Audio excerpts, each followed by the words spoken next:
This has to be my most ridiculous TBR in forever. I'm gonna need to break more than my toe to be sitting down all day to read all of these. Everyone, it's Emily Fox. Today's video is going to be my August TBR, aka the books that I'm hoping to read next month.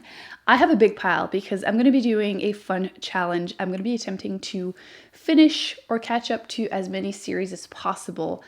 It's a good one to do because last year I think I only finished like one series but started like 20. It was ridiculous. So I was hoping to finish 10 this year.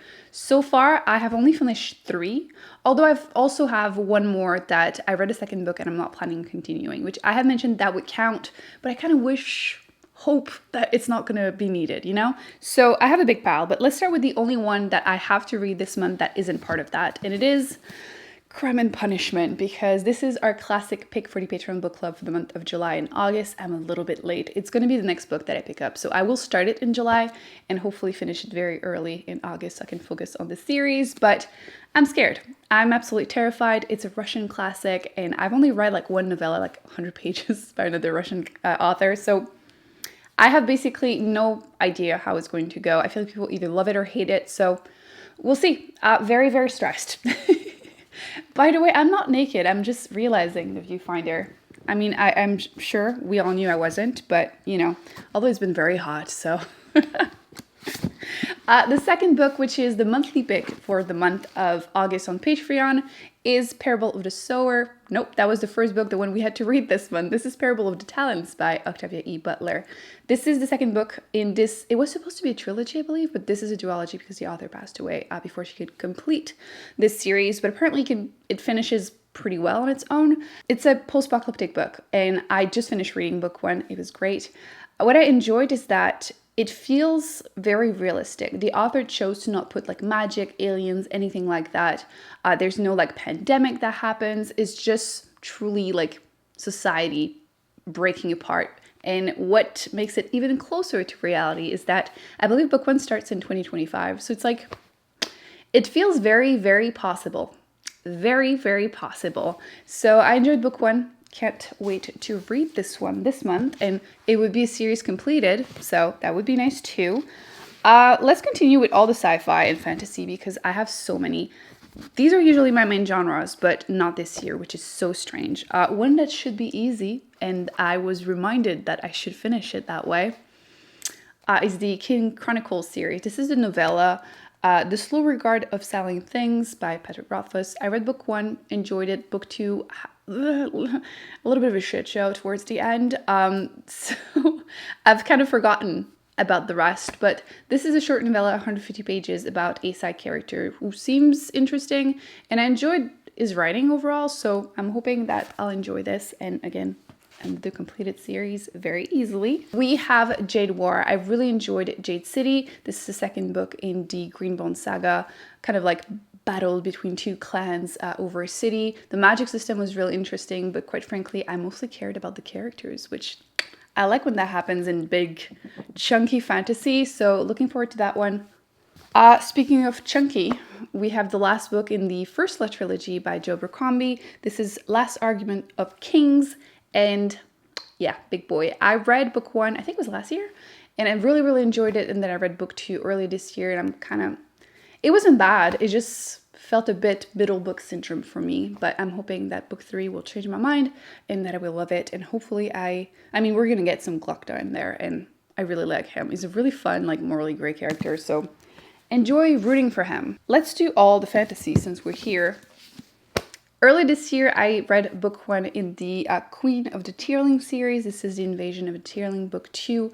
I completely forgot this series existed. When I started watching Booktube, it was everywhere, and it has been on my shelf ever since. And I picked it up because the spine was super pretty. I mean, they're different, but like similar. And I really, really enjoyed it. It definitely gave me that vibe that, you know, the classic fantasy books we used to read back in the day, 6 years ago. So I'm looking forward to reading book 1, book 2. My gosh. We're gonna blame it on the heat. I opened my windows for natural lighting, and so yes, book 1 was great. Book 2, I'm sure, will be also. I told myself as a reward, if I finish a couple of these, and the other ones I'll mention, but I want to finish the fantasy books, I'll allow myself to start this one at the end of the month. Oathbringer by Brandon Sanderson. This is the third book in the Stormlight Archive series. I loved book 2. Loved it, and I can't wait to continue, but I'm trying to stretch it because I have book 4 on my shelf, but book 5 is only coming out next year, next fall. So, and I know it's going to take me forever to read this. It is a chunky one. It's like 1,000 pages, but I know I'm going to love it. After book 2, know that I'm going to love it. I really enjoy the characters. I love the world. I love the magic. By the way, if you know which section there's like a big shocking twist, let me know, because I filmed my reaction to one in book 2 and it was epic and I want to do that again. So let me know if you know. So yes, but only at the end of the month, Emily. You need to finish the other ones first because this wouldn't be finishing a series. So I have one sci-fi, also by Brandon Sanderson. This is Cytonic, the third book in the Y sci-fi series. I did read the 2 novellas between book 2 and 3 earlier this year, so I've been progressing, and if I finish this one, I would be catching up to the series, so it would count for a challenge. But the 2 novellas were not super good, and they were really long. The second one was like 200 pages. That's almost like a full-length novel.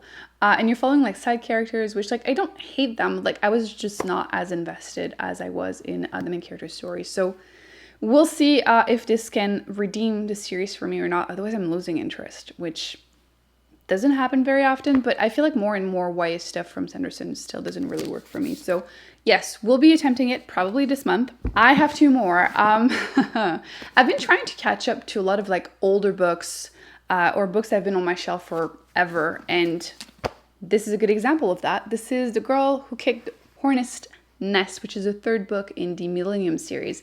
Technically, I know some of the books have been written by a different author, but I'm only counting the trilogy because same author, right? I really enjoyed book 1, like loved book 1. Book 2 was okay. I still liked it, but I feel like there were a few things that was kind of and I'm looking forward to continuing. It's a mystery, I guess, murder mystery-ish thriller series, but I'm really enjoying the social commentaries by the author. So we'll be reading this. And then because it's summer, I really enjoy contemporary, although this is like kind of historical fiction set in Italy. You're following 2 women. It's like their friendship through their whole lives throughout the series. And love the first book, which was My Brilliant Friend. This is the story of a new name, which I'm really looking forward to continuing because the way book 1 ended, I need to know. So I wanted something a little bit lighter because usually I don't read that many fantasy sci-fi during the summer. I wanted a little something lighter. I'll definitely be doing a reading vlog on this. Would you like weekly maybe updates? Because I feel like I will either go through so many of these or it's going to take me forever because they're chunky. So we'll see. We can adapt and adjust. But one other challenge that I want to do that also worked for this challenge, the timing is just impeccable. I've done in the past a reading vlog where I was giving authors a second or last chance, depending on how it went. And I want to do that again, but with series. So Golden Sun by Pierce Brown, which I read Rising. I looked back in August 2016. It was my first month on Booktube. It's been forever. I will go back and read a summary online. No worries. I will remember who's who. But when I read it, I was a little bit disappointed because there was just so much hype and I thought I was going to give this book 5 stars, and I felt like my interest went up and down throughout the book. I'll talk about it more in details during the reading vlog, but I want to continue because apparently this book reads more adult and it's more like space opera than the first one. So I believe in you guys. I trust you, so I will give this one a second shot. And then the second one, which I'm a little bit more nervous, but I think a lot of people are going to be very excited about it. I'm giving Brent Weeks a second chance. This is The Blinding Knife, the second book in the Black Prism series. The first book I read, again, I looked back and it was July 2017, so 5 years ago. Once again, I will go back and read a summary, although I do remember quite a few scenes in here. They left a mark, for sure. I, again, went into this book thinking it was going to be 5 stars because there's a magical school setting, there's a cool magic system based on colors, like, that sounded fun. The magic system I'm hoping is going to be more explained in book 2 because book 1 it was kind of just, and frankly I just wasn't prepared for all the sexism. It took me out of the story so many times. I'm hoping that I'll be able to focus on like the mystery, keeping this vague, that happened throughout book 1, and that I will just love everything else and it will maybe distract me. I don't know. I will come prepared with post-its for every mention of boobs and nipple though, so.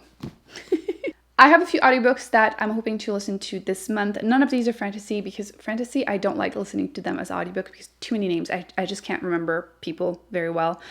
So the first one is The Library, A Fragile History, which, I mean, self-explanatory. It just sounded cool. I'll let you know how it goes. The second one is Burnout, The Secret of Unlocking the Stress Cycle, which is about obviously burnout. I feel like we've all been going through it the last 2 years. But this one specifically mentions the difference between how women and men experience it. And it's the same author that wrote Come As You Are, which I've yet to read that one, but it's on my shelf. Will happen, especially if I enjoy this one. So that. I also have Sex Matters. Oh my God, this is written so small. How male-centric medicine endanger women's health and what we can do about it. There you go. This is like my sixth book on the topic this year. Clearly found a new interest, but I'm trying to read all the ones that are on my TBR. That way I can let you know at the end of the year when I do a big wrap up for all my nonfiction, which ones are the best one between, the 10 I will have read. So that one was also suggested to me, so needs to happen. I have Empire of Pain, which is about the history of, I can never remember the name of the family. Actually, why am I not clicking on it? You doo-doo head. Sackler's Dynasty. Basically pain medicine that, cause all the issues that the US is currently dealing with. Well, Canada too, I guess. And then if I have time, I have one new release that is a mystery that just sounded appealing. It's called What Happened to the Bennets. Quite frankly, when I add a new mystery thriller to my TBR, I'll read the summary once and I purposely try to forget it. So I don't remember, but Bennets makes me think of Pride and Prejudice. So of course I want to read it. So yeah, very good reason there. So that's it. I think I'm going to have a lot, and I mean a lot of reading to do in August, but I'm really excited not only to catch up to series, but hopefully finally start to read fantasy again. I don't know what happened. It's usually my number one, max number two genre, most read genre, but currently it's like fourth place. It is so strange. So we have some big chunky books to read. I have a fun, hopefully, challenge to also do. Yeah, let me know in the comment section if you have read any of these, which ones you actually want me to prioritize for the series, because I will try to do that. And yeah, thumbs up, subscribe, let me know in the comment section what you're planning on reading, and I'll put more videos on the screen that I recommend you check out. Whew, I am sweating. It's hard to talk. Need water. I'll see you in my next video. Bye. Kiss on a cheek or loving just